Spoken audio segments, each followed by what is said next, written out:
C'est Lionel, tu es à Chamonix en t'en attendant ta dernière ascension de Mont Blanc. Est-ce que tu peux revenir sur ton dos de tour alors? Bien, en fait, le deux tour, donc ça a démarré le 10 août l'année dernière, donc il y a à peu près 15 mois, et ça consistait en fait à suivre les frontières de la France et le littoral au plus près. Donc en fait, je suis parti le 10 août du massif du Mont Blanc, rejoint par la voie normale italienne, traversé tout le massif du Mont Blanc, enchaîné sur le Haut-Gifre, le Chablais jusqu'au lac Léman. Là, j'ai provisoirement laissé les montagnes derrière moi. Après, il y a eu donc la traversée du Jura, le Rhin en kayak, le Nord à pied ou à vélo, tout le littoral depuis donc Dunkerque jusqu'à Hendaye, qui a été une alternance de VTT, de kayak, de course à pied. Et puis après, grosse traversée des Pyrénées qui a duré 3 mois et demi, et avec différents compagnons de cordée à chaque fois. Et puis après, pourtour méditerranéen et la longue remontée des Alpes jusqu'à ici, à buter à 2 étapes du Mont Blanc en attendant une fenêtre favorable. Et qu'est-ce que ça représente pour toi la frontière, Laurent? Bah, la frontière, en fait, c'est avant tout pour moi un prétexte de suivre une ligne imaginaire, de la même manière que les alpinistes aiment à tracer des lignes dans des parois, des nouvelles lignes. On se rend compte que cet espace, à l'heure actuelle, est devenu de plus en plus restreint et qu'il devient de plus en plus difficile d'ouvrir des voies dans des faces, même si en se creusant un peu la cervelle, on arrive à trouver quelques lignes de temps en temps sympathiques. Mais il est vrai que pour moi, l'alpinisme contemporain, quelque part, est en train de basculer dans une nouvelle forme, en tout cas, qui est celle d'un alpinisme beaucoup plus créatif, beaucoup plus imaginaire, où c'est la part de chacun qui fait naître les projets. Et on se rend compte donc que des lignes physiques que l'on traversait, pardon, des lignes que l'on dessinait sur les parois, eh bien ces lignes finalement on les dessine maintenant sur des parois virtuelles. Et ces parois virtuelles, ça peut être tout simplement la frontière d'un pays comme la France, qui a été un prétexte pour moi donc assez fabuleux, puisque c'était l'occasion de faire une traversée intégrale des Pyrénées, et pareil pour l'alpiniste, je dirais une grande traversée des Alpes depuis Menton jusqu'au Mont Blanc et jusqu'au lac Léman même. Et tu as fait ça avec plusieurs compagnons, alors à chaque fois tu rencontrais des nouveaux compagnons. Exactement, et donc pour le massif du Mont Blanc, je suis parti avec Philippe Pellet, Tron, qui est un vieil ami de longue date, qui m'a accompagné jusqu'au lac Léman. Après quoi, il y a eu des moments où j'étais tout seul, sachant que ma femme Véronique assurait la logistique avec un camping-car qui m'a suivi donc du lac Léman jusqu'au Pays Basque. Et puis après, il y a eu un peu beaucoup de monde, on va dire. Par exemple, il y a eu Franck Addisson, un kayakiste émérite, qui est venu faire le Rhin avec moi. Après, il y a des gens qui m'ont contacté sur Facebook avec qui j'ai fait des sections, des Suisses qui sont venus, des Belges, etc. Et puis pour les Pyrénées, en fait, j'ai eu la chance d'être accompagné par un Espagnol, Martin Elias Barrasoa, et Morgane Périssé qui a pu faire l'intégrale des Pyrénées avec moi, quoi. Et puis dans les Alpes, ça a été une stratégie un peu différente pour remonter jusqu'au Mont Blanc, dans le sens où, contrairement aux planifications que j'avais pu faire avant, à savoir décider à être avec un compagnon de cordée pour des zones très précises, là j'avais vraiment envie de déployer mes antennes en quelque sorte et de laisser la part libre aux rencontres, et dans l'idée de rencontrer les acteurs locaux qui vivaient au pied des montagnes sur lesquelles j'allais passer, quoi. Et du coup, ça a donné de très très belles rencontres. Depuis le Mercantour, où j'ai rencontré des guides de Tende, jusqu'à l'Ubaye, où j'ai eu la chance de grimper donc avec des amis du secours en montagne. Alors ce serait long de les citer, mais il y avait Sylvain Lausier, Jean-Marc Danzer. Après, il y a eu Mimous qui est venu grimper avec moi en Ubaye. Après, donc, il y a eu Étienne Vallot, le frère de Guillaume, qui connaît très très bien le Kéra, qui est venu avec moi pendant une semaine. Après, il y a eu quelques petites sections que j'ai faites en solo. Et puis après, on est arrivé en Maurienne, où j'ai eu la chance de rencontrer Victor Charon, Yannick Anselmet. Il y a eu aussi Alexis Loireau, qui est rédac chef des carnets d'aventure, qui est venu. Et puis sur la Haute-Tarentaise, c'est un peu Pascal Arpin qui a chapeauté tout ça et qui m'a fait rencontrer de forts guides comme Stéphane Ruther, Ruttard, pardon, ou Patrick Gambas, qui est également prof à l'ENSA, quoi. Et pour la dernière section, celle qui nous attend, eh bien, c'est avec François Damilano et puis il y avait Morgane des Pyrénées qui était revenue aussi pour le Mont Blanc.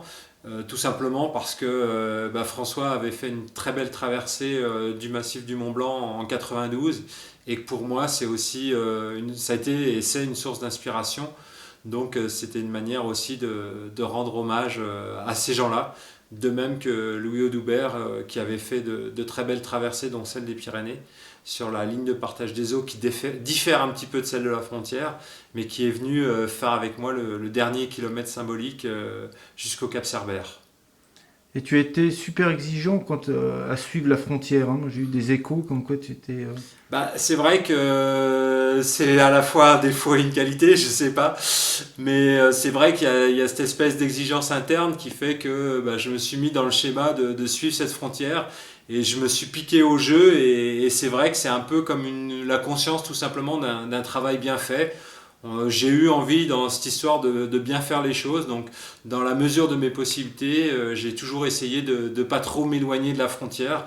C'est-à-dire que c'est vrai que s'il y avait un sentier qui était à une centaine de mètres, mais que je pouvais suivre la frontière dans un ruisseau pas trop compliqué, j'étais plutôt dans le ruisseau que sur le sentier à 100 ou 200 mètres, quoi.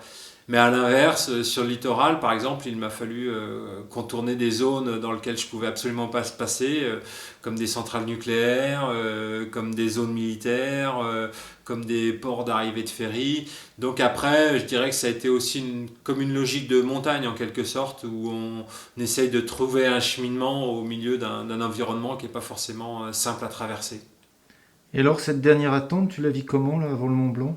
Il y a une vraie dureté dans cette attente qui dure depuis maintenant plus de 10 jours, tout simplement parce que pour moi je suis à la fois très près et très loin du but, dans le sens où au regard du Dot Tour, donc plus de 15 mois de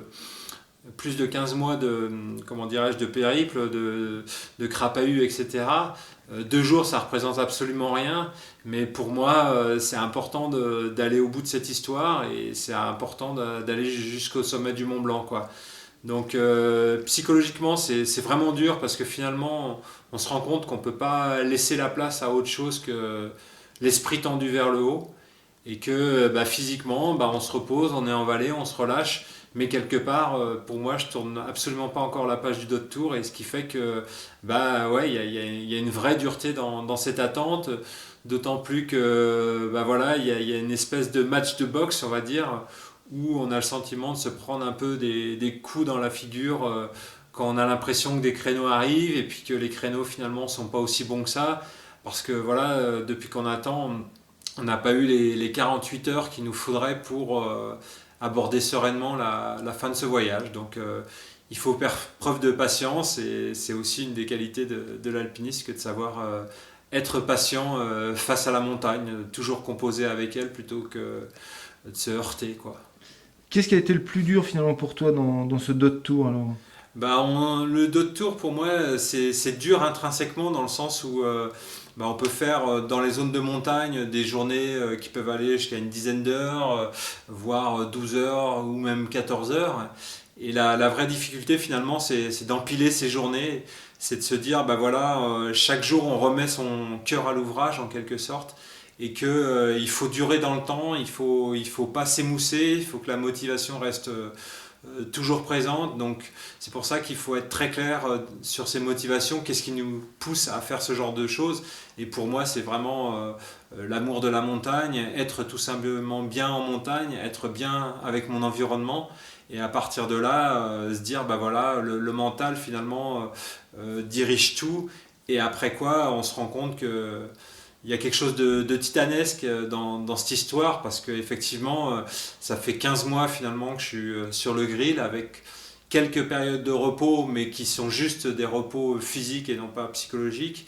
Et à partir de là, il y a une grosse intensité de voyage qui fait que, au final, je trouve ça vraiment dur. Et toi, un beau souvenir là qui te revient? Un beau souvenir, il y en a évidemment énormément. Déjà, le fait de dire d'une manière plus générale que, par exemple, on dit un lieu commun, la France c'est un beau pays. Et c'est vrai que nous c'était un peu le quotidien dans le sens où on a traversé des régions complètement différentes les unes des autres, rencontré des gens de cultures complètement différentes les uns des autres. Et toute cette mosaïque fait un peu la France. Et c'est vrai que bah, c'est toujours une foule de souvenirs, à la fois dans des rencontres humaines extrêmement chaleureuses. Ça peut être les marins avec lesquels je suis parti à Ouessant, ça peut être les piroguiers avec lesquels j'ai ramé sur le lac Léman, ça peut être des gens qui nous ont proposé un gîte et un couvert d'une manière complètement fortuite et gratuite dans le Nord. Ça peut être un lever de soleil comme ça a été notre quotidien jusqu'à ces dernières semaines en Tarentaise, en Maurienne. Ça peut être des beaux moments à la fois, je dirais, d'amitié, de partage avec la nature également, quoi. Un peu toute cette mosaïque, ce regard étonné du voyageur finalement qui se nourrit de tout ce qui lui arrive, quoi, finalement. De se dire, ben voilà, le voyageur fait des rencontres, ces rencontres peuvent être avec la nature, voilà, une rencontre, je dirais, de voir un beau soleil, une rencontre avec un animal au coin d'un bois, ou une rencontre avec un être humain. Et toutes ces rencontres, finalement, nourrissent et enrichissent l'individu. Et à partir de là, construisent une foule de beaux souvenirs.